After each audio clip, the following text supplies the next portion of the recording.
دیکھیں جس کا باپ انتقال کر جاتا ہے نا، جیسا بھی ہو، انتقال کے بعد پتہ چلتا ہے کہ وہ ہمارے لیے کیا کیا کیا کرتا تھا. اس کی کمی محسوس ہوتی ہے نا جب جن لوگوں کے باپ کے انتقال ہو چکے ہیں، ان کو پتہ ہے.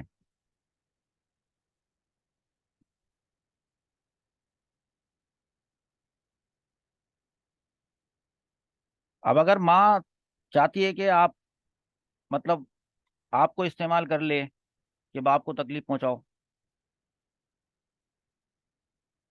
اور پھر وہ آپ بولیں گے نہیں یار باپ، ابو کو نہیں ایسے کرنا، بری بات ہے ایسے، اور پھر وہ آپ اس کی بات نہیں مانتے، تو پھر وہ ناراض بھی ہوتی ہیں، ہونے دیں، ان کو ناراض ہونے دیں. وہ ناراضگی جو ہے وہ آپ کی طرف سے نہیں ہے.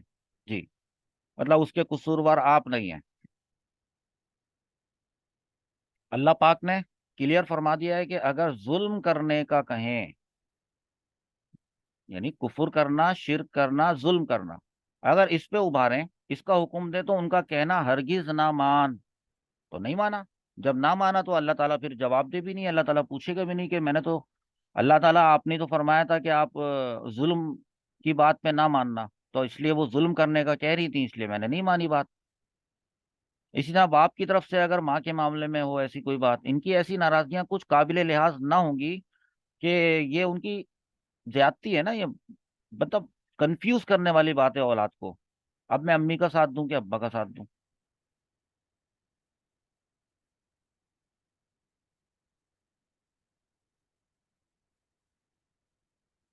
اگلا سوال کیا ہے وہ دیکھتے ہیں کہ بوڑھے ماں باپ سے دراصل کیا مرادیں تھے. کہ بات پتہ ہے کیا ہے، جوان بھی ہے نا، تو بوڑھے ماں باپ کی خدمت کے لحاظ سے جتنی بھی احادیث آئی ہیں وہ ان پہ بھی اپلائی ہوتی ہیں.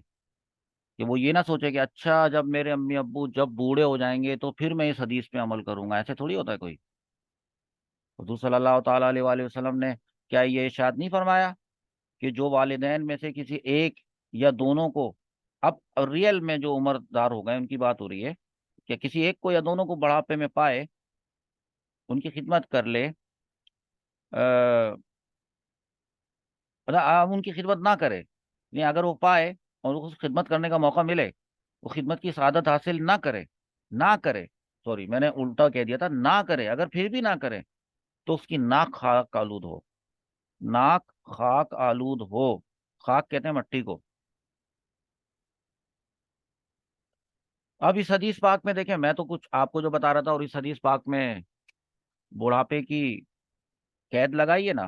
دیکھیں میں آپ کو اس کی بھی وہ بتاتا ہوں کہ جو حدیث ہے، یہ جو ہماری بوڑھے والدین والی، کہ حدیث میں بڑھاپے کی قید اس لیے لگائی ہے کہ اس وقت ہی خدمت کی زیادہ ضرورت ہوتی ہے میرے بچوں، اسی وقت زیادہ ضرورت ہوتی ہے. ہاں اپنا بچپن یاد کرے کوئی. ہاں جب اپنا بچپن یاد کرے کہ جب بستر پہ ہی پوٹی پشی کرتے تھے، تو پھر امی نے ابا نے سکھایا کہ ایسے کرتے ہیں، پھر پیمپر سے جان چھڑائی ہے، اور اس کے بعد پھر کھانا کھانا نہیں آتا تھا.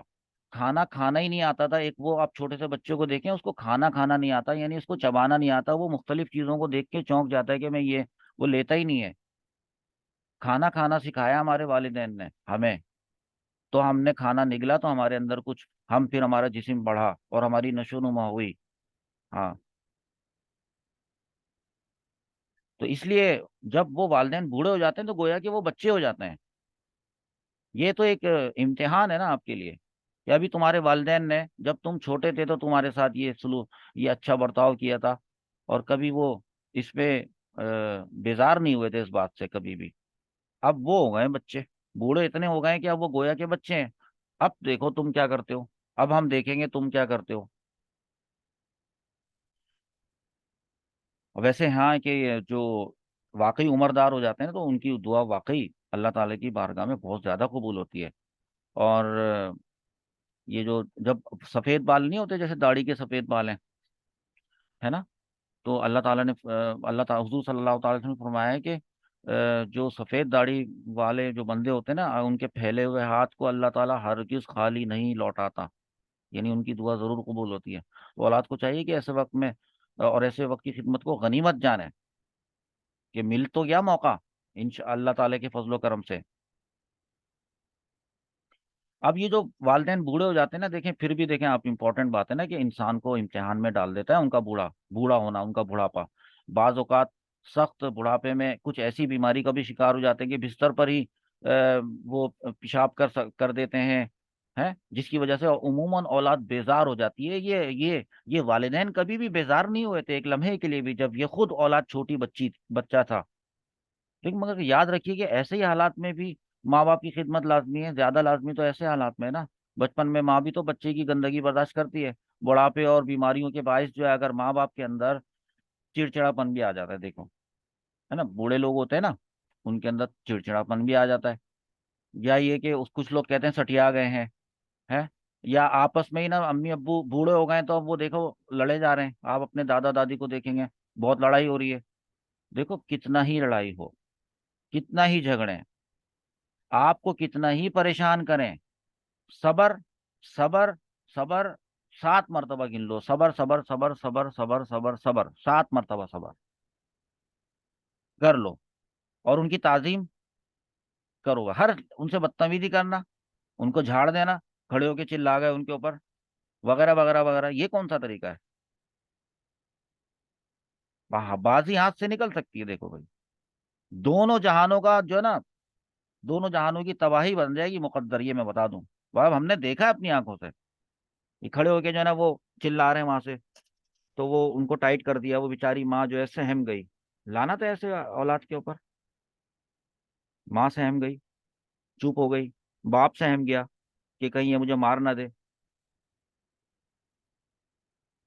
یہ میں ہم نے دیکھا ہے، یہ والدین کا جو دل دکھاتے ہیں نا، والدین کا دل دکھانے والے، وہ دنیا میں بھی ذلیل و خوار ہوتا ہے، اور آخرت میں تو اس کی وعیدیں لکھی ہوئی ہیں احادیث کے اندر، دنیا میں بھی ہوتا ہے اور آخرت کے اندر بھی۔ اب چلتے ہیں اگلی حدیث کی طرف، جس کا نمبر 320 ہے، تو یقیناً اس میں کوئی گرم راگ کے متعلق کوئی بات آئی ہوگی، تو پہلے وہ حدیث بھی پڑھ لیں گے، اور اس کے بعد پھر اس کا جواب بھی دیں گے انشاءاللہ عز و جل۔ بیچ میں ایک بات آ گئی، اور وہی آ گئی کہ اکثر ہم دیکھتے ہیں کہ کچھ لوگ جو دنیا دار لوگ ہوتے ہیں، اور وہ ان کا دین سے جو ہے وہ کوئی علم دین سے تعلق نہیں ہوتا، وہ کبھی کبھی نا قرآن کی بات کرنے لگ جاتے ہیں، اور کبھی کبھی وہ حدیث کی بات کرنے لگ جاتے ہیں۔ ان کا علم سے دوری کا جو ایک پہچان ہے، کہ آپ کیسے پہچانیں گے کہ وہ علم سے دور ہیں، ان کا انداز آپ کو بتاتا ہوں۔ ان کا انداز پتہ ہے کیا ہوگا؟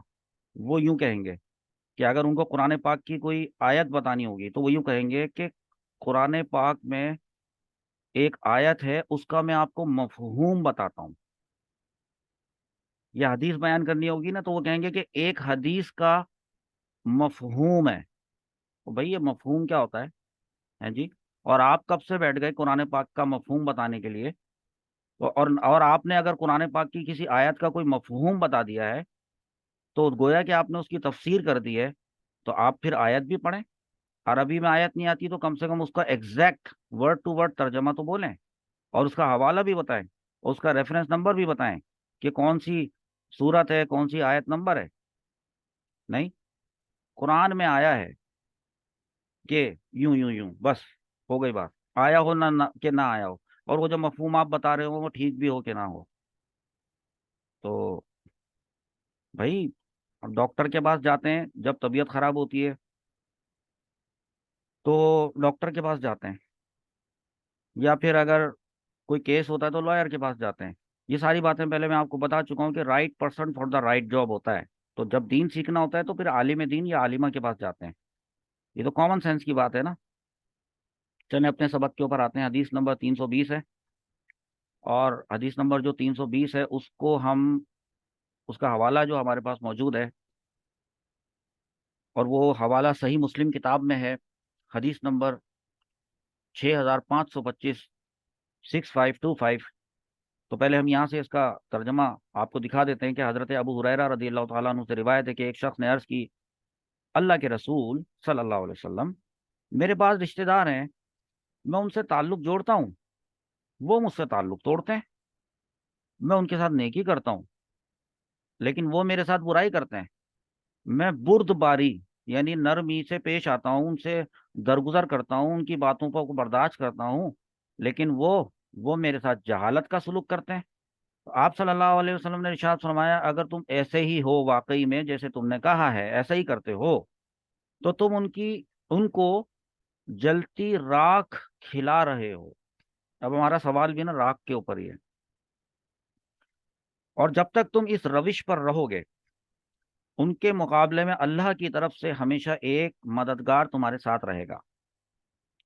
تھوڑا آسان الفاظ میں سن لیتے ہیں اس بات کو تاکہ راکھ والی بات بھی سمجھ میں آئے، کہ یہ حدیث چونکہ حضرت ابو ہریرہ رضی اللہ تعالیٰ عنہ سے روایت ہے، اور انہوں نے یہ دیکھا کہ ایک شخص حضور صلی اللہ تعالی وسلم کی بارگاہ میں حاضر ہوا ہے اور پوچھتا ہے کہ یا رسول اللہ صلی اللہ تعالی وسلم، میرے کچھ قریبی رشتہ دار ہیں، میں ان سے صلہ رحمی کرتا ہوں، لیکن وہ مجھ سے قطع رحمی کرتے ہیں۔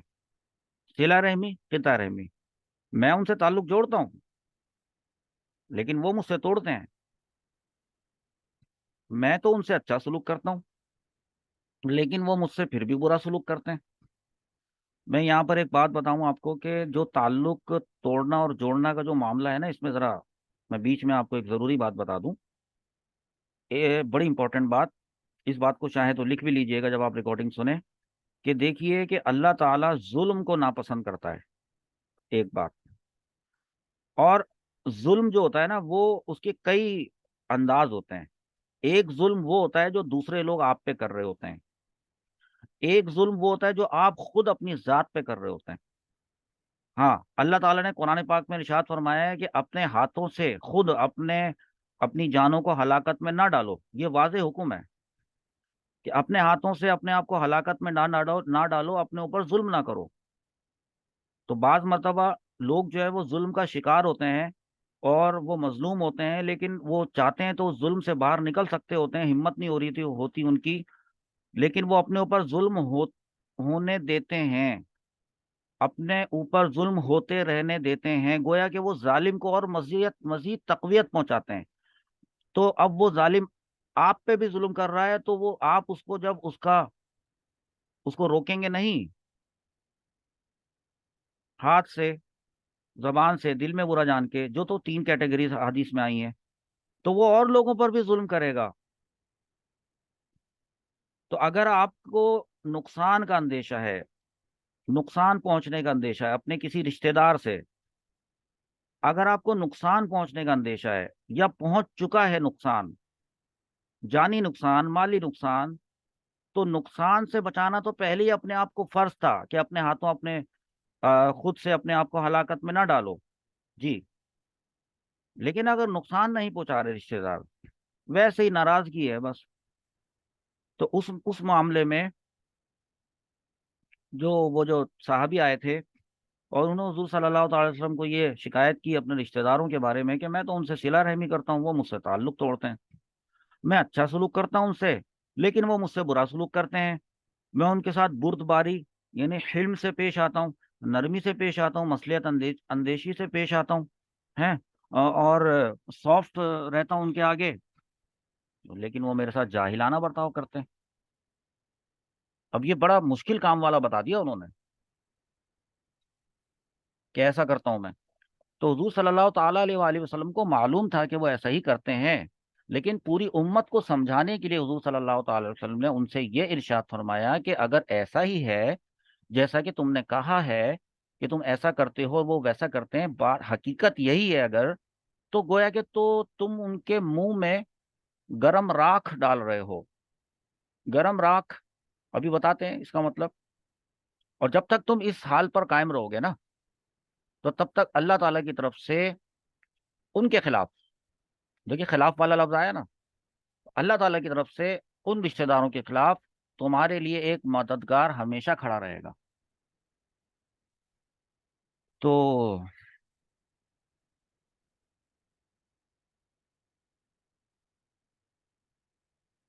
یہ غیبت نہیں تھی، لیکن یہ بھی یاد رکھیے گا کہ ایسا نہ سمجھیں کہ انہوں نے آ کر حضور صلی اللہ علیہ وسلم سے اپنے رشتہ داروں کی غیبت کر دی۔ یہ جو کلام ہے نا، یہ جو اسٹیٹمنٹ چلی، یہ دوسروں کی بطور غیبت برائی کرنا یا اپنی اچھائی بیان کرنے کے لیے نہیں ہے، بلکہ سوال پوچھنے کے لیے۔ تو آپ سوال پوچھ سکتے ہیں۔ اکثر لوگ مجھ سے کہتے ہیں کہ ایسا ہے، ویسا، ایسا کرتے ہیں، ویسا کرتے ہیں یہ لوگ ہمارے ساتھ، تو اگر ہم اچھا، پھر اپنی جان کی حفاظت کرنا، اپنے مال کی، اپنی عزت کی حفاظت کرنا، یہ جب آپ کے اوپر فرض ہے تو آپ کے جو ڈیپینڈنٹس ہیں ان کے بھی جان مال اور عزت کی حفاظت کرنا آپ ہی کے اوپر فرض ہے. تو ایسے رشتہ داروں سے بچانا ان کو، وہ بھی آپ پہ فرض ہے. ہاتھ سے روکیں یا زبان سے روکیں. تو لہذا بس مسئلہ دریافت تو کریں گے نا مجھ سے. اگر کسی نے اگر کوئی مسئلہ دعا کروانی ہوتی ہے، اپنا مسئلہ تو بتائے گا نا، تو پھر وہ پورا کلیئر بتائے گا نا کس نے کیا کیا. تو اس کا یہ بتانا غیبت نہیں ہوگی. اس کا مقصد تو دعا کروانا ہے کہ ظالم کو ظلم سے روکیں. یا یہ پوچھنا ہے کہ سر ہم ان سے قطع تعلق کر سکتے ہیں کہ نہیں کر سکتے ہیں. تو یہ سوال دریافت کرنے کے لیے آئیے نا. حضور صلی اللہ تعالی علیہ وسلم نے اس شخص کی شکایت سننے کے بعد کیا ارشاد فرمایا؟ اس کو سمجھے نا بات کو. اگر معاملہ ایسا ہی ہے جیسا تم بیان کر رہے ہو، یعنی رشتہ داروں کی رشتہ داروں کی تمہارے ساتھ جو بدسلوکی ہے، اس کے باوجود تم ان سے اچھے سلوک کے ساتھ پیش آتے ہو، تو گویا کہ ایسا ہے کہ تم ان کے منہ میں گرم راکھ بھر رہے ہو. اس کا معنی کیا ہے؟ گرم راکھ کیا ہوتی ہے یہ؟ تمہاری بھلائی. سنیں سنیں، ایک پہلی بات سنیں. پہلی بات کہ تمہاری بھلائی کا بدلہ وہ احسان فراموشی سے دیتے ہیں. اس کے باوجود اگر وہ تمہارا مال لے لیتے ہیں، چھین لیتے ہیں یا قبضہ کر لیتے ہیں یا دھوکے سے لے لیتے ہیں، تو یہ ان پر حرام ہے. اور حرام ہے تو ان کے پیٹ میں آگ ہے. جب قبر میں جائیں گے نا وہ، 3 4 دن کے بعد جب پیٹ پھٹے گا نا قبر کے اندر، تو ہر طرف قبر کے اندر گندگی اور غلاظت پھیل جائے گی. یہ اوقات ہے انسان کی. ماں باپ کے کہنے پر بیوی کو طلاق دے دیتے ہیں جبکہ وہ ٹھیک ہوتی ہے. اس کا جہیز روک کے رکھ لیتے ہیں، جہیز کا سامان واپس نہیں کرتے ہیں. یہ کون سا طریقہ ہے؟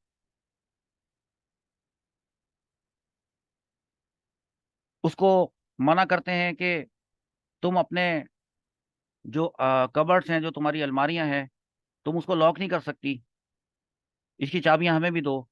یہ کون سا طریقہ ہے؟ پھر پتہ چلتا ہے کہ وہاں سے یہ چیز غائب ہو گئی اور وہ چیز غائب ہو گئی. تو وہ اگر پوچھ بیٹھے کہ مجھے فلانا چیز نہیں مل رہی، تو اس سے لڑتے ہیں کہ کیا تم ہمیں چور سمجھتی ہو؟ ہم نے چوری کیا ہے، اور کیا ہوا بھی ہوتا ہے چوری. ہاں.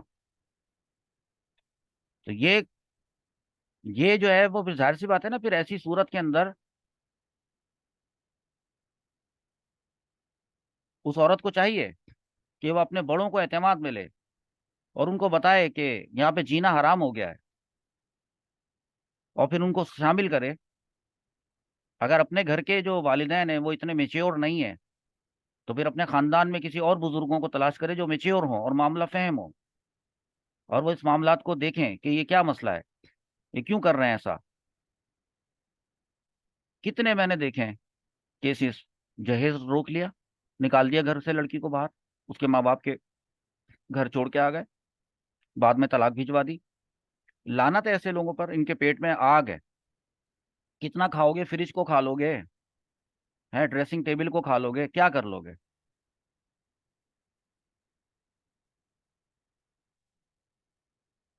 اب یہ تو ایکسٹریم لیول والی بات کر دی نا انہوں نے کہ میں تو ان کے ساتھ پھر بھی بھلائی کا معاملہ کرتا ہوں. تو بھائی پھر بھی بھلائی کا معاملہ کرتے ہیں آپ بے شک، تو آپ کی بھلائی کی بھی کوئی لمٹ ہے. ہاں. تم ان کی برائی کا بدلہ بھلائی سے دینے کی وجہ سے انہیں خود ان کی نظر میں گرا دیتے ہو. ہے کیونکہ وہ اپنے، اگر وہ شریک کچھ کہیں ان کے دل میں کسی موقع پہ اگر تھوڑی سی شرم و حیا آ جائے، اور وہ دیکھیں کہ مستقل تم ان کے ساتھ بھلائی ہی بھلائی کر رہے ہو، مستقل بھلائی بھلائی کر رہے ہو، وہ تمہیں چوٹ پہنچاتے ہیں، اور لیکن تم ان کے ساتھ بھلائی کرتے ہو، کرتے رہتے ہو، تو گویا وہ ذلیل اور رسوا تو ہو رہے ہیں نا. دنیا میں اگر ہو رہے ہیں، آخرت میں بھی ہو رہے ہیں. اس کو کہا ہے کہ گرم راکھ. کہ اگر کوئی اس کے منہ پہ، کسی کے منہ پہ اگر گرم راکھ ڈال دی جائے، منہ بھی جل جائے اور کالا بھی ہو جائے، تو شرمندگی تو ہوگی نا. تو اسی طرح تمہارا ان پر احسان کرنا ان کا منہ کالا کر دیتا ہے. جیسے گرم راکھ چہرے کو کالا کر دیتی ہے، یہاں پر اس حدیث سے یہ مراد تھی۔ ہاں، امید ہے کہ سمجھتے ہوں گے میری بات کہ میں کیا کہنا چاہتا ہوں۔ توازن کہتا ہوں، بیلنس، لائف کے اندر ایک بیلنس ہوتا ہے، بیلنس رکھنا چاہیے۔ جی، اس کے بعد ایک حدیث ہے، حدیث نمبر 321، اور اس حدیث کا حوالہ بھی میرے اسٹوڈنٹس جو ہیں وہ بتا سکتے ہیں۔ سوال قائم کیا گیا ہے کہ عمر میں اضافے سے کیا مراد ہے، اور پھر حضرت داؤد علیہ السلام، اچھا داؤد کی اسپیلنگ غلط ہو گئی، معذرت، ان کا واقعہ بیان کریں، کیا ہے یہ حدیث، کیا ہے پہلے تو یہ پتہ چلے، تو اس حدیث کی طرف چلتے ہیں۔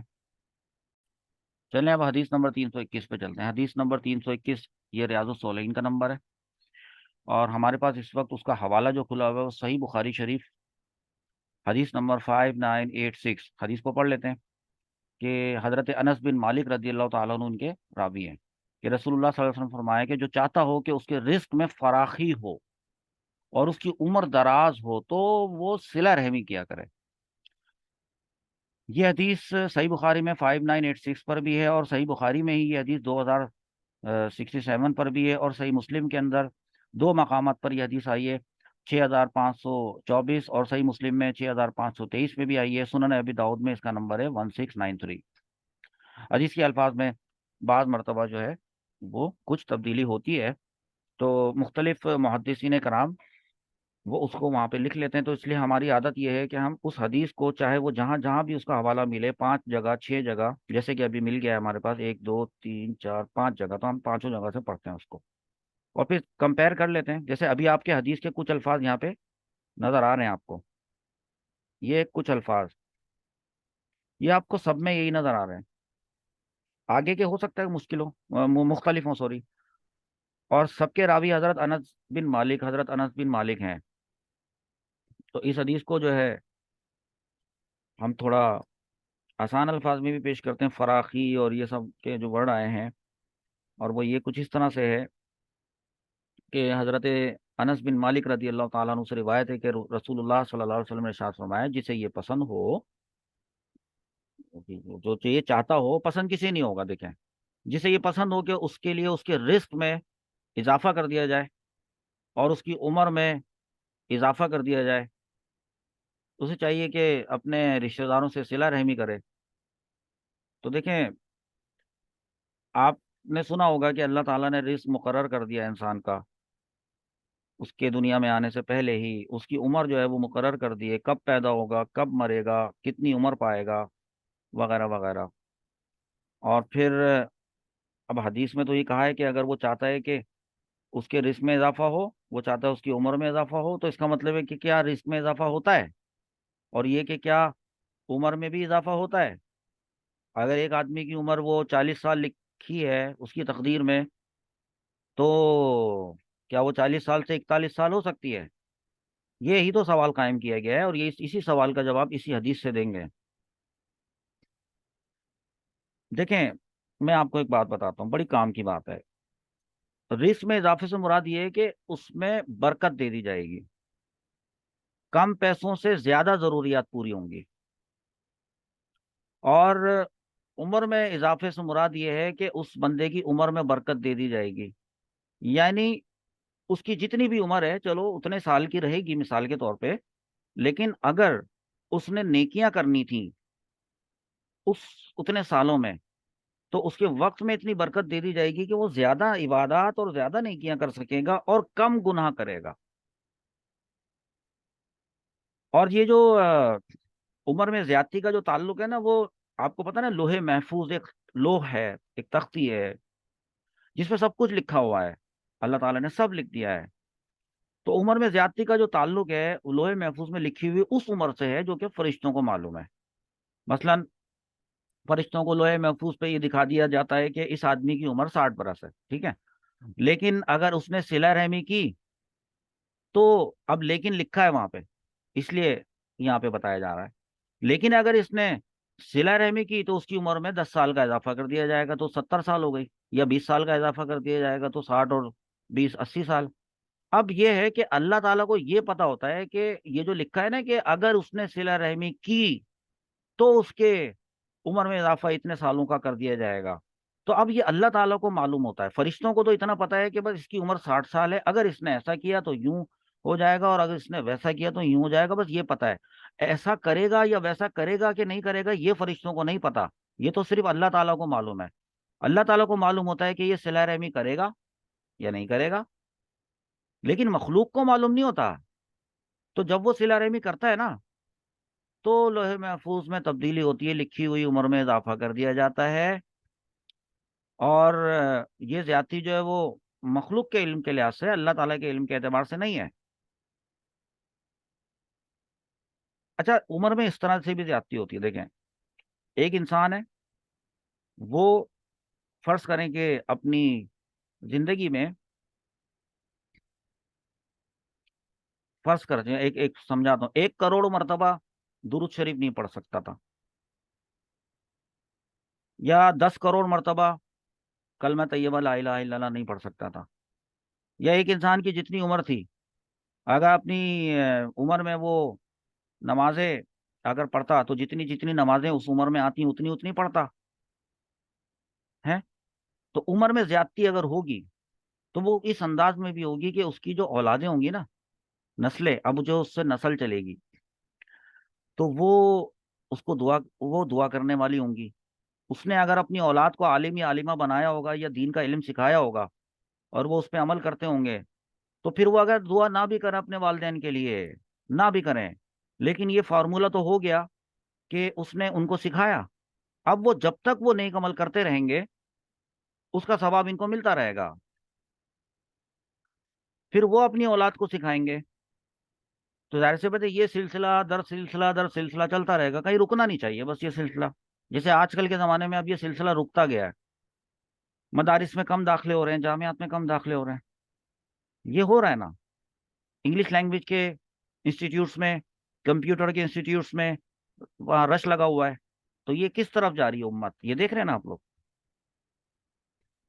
اور یہ بھی عمر میں ایک زیادتی، دیکھیں عمر میں زیادتی کا ایک معنی یہ بھی ہوتا ہے کہ مرنے کے بعد جب انسان مر جاتا ہے، فرض کریں کہ اپنی 60 سال کی عمر لے کر آیا تھا، 60 سال میں ہی مر گیا، لیکن پھر بھی کہا جائے گا کہ اس کی عمر میں اضافہ ہوا۔ وہ کیسے؟ کہ مرنے کے بعد بھی دنیا میں اس شخص کا اچھا ذکر باقی رہتا ہے، لوگوں کی زبانوں پر ہمیشہ آپ اس کی تعریف سنیں گے، تو گویا کہ مرنے کے بعد بھی وہ بھی مرا نہیں ہے۔ اب یہ تعریف چاہے اس بنا پر ہو کہ اس نے لوگوں کو ایسا علم پہنچایا تھا جس سے ان کو نفع حاصل ہو رہا ہے، دل سے ان کو خوشی ہو رہی ہے، یا اس نے صدقہ جاریہ کیا تھا، ایک ایسا صدقہ جاریہ کر دیا تھا جو چلے جا رہا ہے چلے جا رہا ہے، تو وہ تو سارا ثواب اس کو مل رہا ہے، انتقال تو اس کا ہو گیا 60 سال کی عمر میں فرض کریں، لیکن وہ صدقہ جاریہ تو اگر وہ زندہ رہتا تو 1060 سال تک بھی یہ صدقہ جاریہ چل رہا تھا، تو عمر میں اضافہ ہوا کہ نہیں؟ اور یہ جو اپنی نیک اولاد وہ جو چھوڑ کے گیا، رزق، اچھا یہ تو عمر میں اضافہ سمجھا دیا، رزق میں اضافہ جو ہوتا ہے نا اس سے مراد برکت ہوتی ہے، کیونکہ صلہ رحمی کرنا یہ بھی ایک صدقہ ہے، دیکھیں یعنی ٹھیک ہے وہ آپ سے تعلق توڑتا ہے، اس سے تعلق جوڑنے میں کسی قسم کا جانی مالی یا عزت کا نقصان نہیں بھی ہے، نہیں ہے اگر، اور آپ اس سے پھر بھی آپ اس سے پھر اس کے توڑنے کے باوجود آپ پھر بھی ملتے ہیں، بچوں کو کہتے ہیں کہ اگر وہ نظر آئے تو سلام ضرور کرنا، پھر وہ سلام کا جواب نہ بھی دے کوئی بات نہیں، لیکن آپ کوشش یہی کرتے ہیں کہ آپ سلام کر دیتے ہیں پھر وہ منہ پھیر لے وغیرہ وغیرہ، دل ٹوٹتا ہے، لیکن چلو کوئی بات نہیں، آپ نے کہا صلہ رحمی کرنی ہے تو کرنی ہے، تو یہ بھی ایک صدقہ ہے، دیکھیں یہ صدقہ ہے، اور صدقہ جو ہے آپ کو پتا ہے صدقہ مال کو بڑھاتا ہے، اور عمر میں اضافے سے مراد یہ کہ بدن میں قوت اور طاقت آ جائے گی۔ یہ جو ہمارا رزق اور عمر میں اضافے کی یہ صورت، جب بندہ ماں کے پیٹ میں تھا اس وقت اس کی تقدیر میں یہ لکھ دیا گیا تھا کہ اگر یہ رشتہ داروں کے ساتھ صلہ رحمی کرے گا تو اس کا رزق اور عمر اتنی اتنی، مثلا رزق جو ہے وہ 100 کروڑ، اور 10 کروڑ، عمر جو ہے 50 سال میں، اگر صلہ رحمی نہیں کرے گا ہے تو رزق جو ہے 1 لاکھ اور عمر 20 سال، ایسے۔ میں اب آپ لوگوں نے پوچھا کہ اس معاملے میں جو ہے وہ حضرت سیدنا داؤد علیہ الصلوۃ والسلام کا کی بھی ایک واقعہ ہے، وہ میں آپ کو بتاتا ہوں، یہاں سے سنیں کہ حضرت سیدنا داؤد علیہ السلام کی خدمت میں ایک دولہا آیا، دولہا، جس دولہا ہوتا ہے نا، وہ آیا ان کی زیارت کرنے کے لیے، ان کا دیدار کرنے کے لیے، ان سے ملاقات کرنے کے لیے، تو موت کا فرشتہ بھی وہاں پہ موجود تھا، یعنی حضرت اسرائیل علیہ السلام جو ملک الموت ہیں وہ وہاں پر موجود تھے۔ تو آپ نے پوچھا کہ اے حضرت داؤد علیہ السلام، کیا آپ اسے جانتے ہیں، یہ جو نوجوان آپ کے پاس آیا ہے دولہا؟ تو حضرت داؤد علیہ السلام نے بتایا کہ جی ہاں جانتا ہوں، یہ مومن ہے، نوجوان ہے، مجھ سے محبت کرتا ہے، اور اس کی آج ہی تو شادی ہوئی ہے، اور ابھی اپنی دلہن کے پاس بھی نہیں گیا ہے، اس نے مجھ سے ملاقات کیے بغیر اپنی دلہن کے پاس جانا گوارا نہیں کیا، لہذا یہ مجھ سے ملنے کے لیے آیا ہے۔ تو جو موت کا فرشتہ ہوتا ہے وہ کہتا ہے کہ اے داؤد علیہ السلام، یہ جو دلہا ہے، اس میرے پاس جو احکامات ہیں اس کے مطابق اس کی عمر 6 دن کی باقی ہے، 6 دن، 6 دن بعد اس کی روح قبض کر لوں گا میں۔ تو پھر یہ سن کر جو ہے نا حضرت داؤد علیہ السلام غمزدہ ہو گئے، رنجیدہ ہو گئے، وہ نوجوان ان سے اتنی محبت کرتا تھا تو وہ بھی کرتے تھے اپنے امتی سے محبت، ان کو پتہ چلا کہ دیکھو ابھی شادی ہوئی ہے، آج 6 دن کے بعد انتقال ہو جائے گا، اس بات سے افسوس ہوا ان کو۔ پھر اس بات کو نا، اس واقعے کو 7 مہینے گزر گئے، 7 منتھس، لیکن وہ اس کا انتقال ہی نہیں ہوا، اس نوجوان کا۔ اور اس دوران میں حضرت 7 مہینے گزرنے کے بعد پھر دوبارہ جو موت کا فرشتہ ہے وہ آیا حضرت اسرائیل علیہ السلام، حضرت داؤد علیہ السلام کی بارگاہ میں آئے نا، تو حضرت داؤد علیہ السلام نے پوچھا کہ اے ملک الموت، وہ جو نوجوان جس کو تم 6 دن کے بعد اس کی روح قبض کرنے والے تھے وہ تو آج بھی زندہ ہے، 7 مہینے گزر چکے ہیں، وہ نوجوان تو آج بھی زندہ ہے، ابھی تک زندہ ہے۔ تو ملک الموت علیہ السلام نے جواب میں عرض کیا کہ جب میں نے نا 6 دن کے بعد اس کی روح قبض کرنے کی کوشش کی نا، جب چاہی، تو اللہ تعالیٰ نے فرمایا، مجھے حکم دیا کہ اے اسرائیل، میرے بندے کو چھوڑ دو، ابھی اس کی روح قبض نہیں کرو، کیونکہ جب یہ حضرت داؤد علیہ السلام کے پاس سے ہو کر باہر نکلا تھا نا، تو اس نے ایک بہت ہی لاچار اور مجبور فقیر کو پایا تھا، تو اس کو اس نے صدقہ دے دیا تھا، یعنی اپنی زکوٰۃ اس کو دے دی تھی۔ تو اس فقیر نے، وہ اتنا خوش ہوا تھا کہ اس فقیر نے یہ دعا کی کہ اے اللہ، اس نوجوان کو درازی عمر بالخیر عطا فرما، یعنی لمبی عمر، طویل عمر عطا فرمانا، اور اس کو، کیونکہ اس وقت کے نبی تو حضرت داؤد علیہ السلام تھے نا، تو اس فقیر نے یہ بھی دعا کی کہ جنت میں اس نوجوان کو حضرت داؤد علیہ السلام کا پڑوسی بنانا یا اللہ۔ تو اللہ تعالیٰ فرماتا ہے اس وقت جس دن 6 دن کے بعد وہ روح قبض کرنے لگے تھے، تو اللہ تعالیٰ نے ان کو بتایا کہ میں نے تو ان کی اس فقیر کی دعا میں نے تو قبول کر لی تھی، تو لہٰذا اب تم اس کی روح قبض نہیں کرو، میں نے اس کے لیے ان 6 دن جو باقی تھے نا اس کی زندگی کے، اس 6 دن کو میں نے 60 سال کر دیا ہے، لکھ دیا ہے، اور مزید 10 سال اور بڑھا دیا، جاؤ۔ تو اس کے لیے جنت میں حضرت داؤد علیہ السلام، جن سے وہ بہت محبت کرتا ہے اپنے نبی سے، تو اس کا مکان جو ہے وہ حضرت داؤد علیہ السلام، اس کا جو محل ہے وہ حضرت داؤد علیہ السلام کے محل کے برابر میں اس کا پڑوس، یہ میں نے لکھ دیا ہے۔ تو لہٰذا اب 60 سال تو وہ جو فقیر کی دعا تھی اس کی وجہ سے بڑھائے میں نے، اور 10 سال میں نے اپنی مرضی، میں اپنی مرضی کا مالک ہوں، میں رب ہوں، تو 60 اور پلس 10 70 ہو گئے نا۔ تو لہٰذا اب تم نا یہ 70 سال کی مدت پوری ہونے سے پہلے اس کی روح نہیں قبض کرنا۔ یہ یہ سوال آپ نے پوچھا تھا عمر میں اضافے سے کیا مراد ہے؟ اور حضرت داؤد علیہ السلام کا واقعہ بیان کریں تو ہم نے آپ کو حضرت داؤد علیہ السلام کا واقعہ بھی بیان کیا۔ اللہ تعالی ہمیں صلہ رحمی اور قطع رحمی کے مسائل کو صحیح سے سمجھنے کی توفیق عطا فرمائے، اس کی مصلحتیں، اس کی لاجکس، احادیث کے معانی اور مفہوم، اور ہم جب کسی کو حدیث بیان کریں تو ہم یہ نہ کہیں دوسرے لوگوں کی طرح کہ میں تمہیں ایک حدیث کا مفہوم بتاتا ہوں، حدیث میں آیا ہے کہ، یا قرآن میں آیا ہے کہ، آیا ہو یا نہ آیا ہو، ایسے یہ کوئی طریقہ نہیں ہوتا، ورڈ ٹو ورڈ بتانا ہوتا ہے۔ اور آپ لوگ علماء اسی لیے تو بن رہے ہیں، آج آپ سے لوگ بحث کرتے ہیں نا، اگر آپ نے ان کو کوئی کام کی بات بتائی تو ان کو پتا ہے کہ آپ کا لیول ابھی بگنرس ہے، وہ آپ سے بحث کرتے ہیں، نہیں ایسا نہیں، ویسا ہے، ویسا نہیں، ایسا ہے. لیکن جس دن آپ عالم بن جائیں گے، جس دن آپ عالمہ بن جائیں گے، پھر آپ کی بات میں ایک وزن ہوگا. پھر آپ ایک ٹو دا پوائنٹ بات کریں گے کہ دیکھو میں نے تمہیں بتا دیا یہ حدیث ہے، بات ختم، یہ ریفرنس نمبر ہے، جا کے دیکھ لو. تو آپ کی بات مانی جائے گی. تو اب جلدی جلدی کوشش کر کے آپ اپنا لیول نالج کا اتنا انکریز کر لیں کہ آپ کی بات مانی جائے. آپ کی بات مانی جائے گی نا، جب جب وہ وقت آئے گا، تو آپ کی بات مانے جانے سے دین اسلام کو بڑا فائدہ پہنچے گا. کیونکہ پھر ضد بحث نہیں کریں گے، سیدھے سیدھے مان لیا کریں گے آپ کی بات. اور آپ نے کون سی بات کرنی ہے؟ یقیناً آپ نے اللہ کی اور اس کے رسول صلی اللہ تعالی علیہ وسلم کے احکامات کی بات کرنی ہے. لوگوں کی الجھنیں دور کرنی ہے آپ نے. تو ظاہر سی بات ہے اس سے دین کو فائدہ پہنچے گا. جب دین کو آپ کی ذات سے فائدہ پہنچے گا تو دین بھی آپ کو فائدہ پہنچائے گا.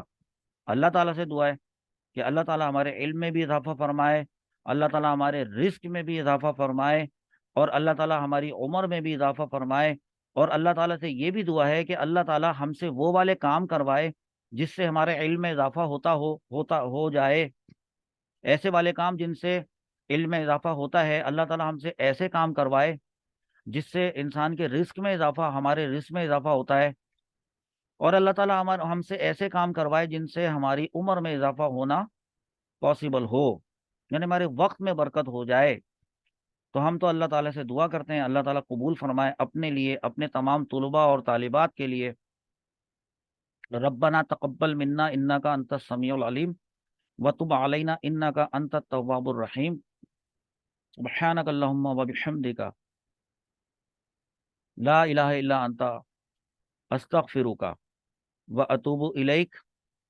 ملتے ہیں اگلی کلاس میں. اگلی کلاس میں حدیث نمبر 323 ہوگی، جس میں سوال قائم کیا گیا ہے کہ فوت شدہ والدین، یعنی جن کے والدین جن کا انتقال ہو چکا، اولاد پر اس کے کیا کیا حقوق ہیں، وہ کیا کریں. انشاءاللہ عز و جل وہ بتائیں گے. تب تک کے لیے اللہ حافظ. السلام علیکم ورحمۃ اللہ وبرکاتہ.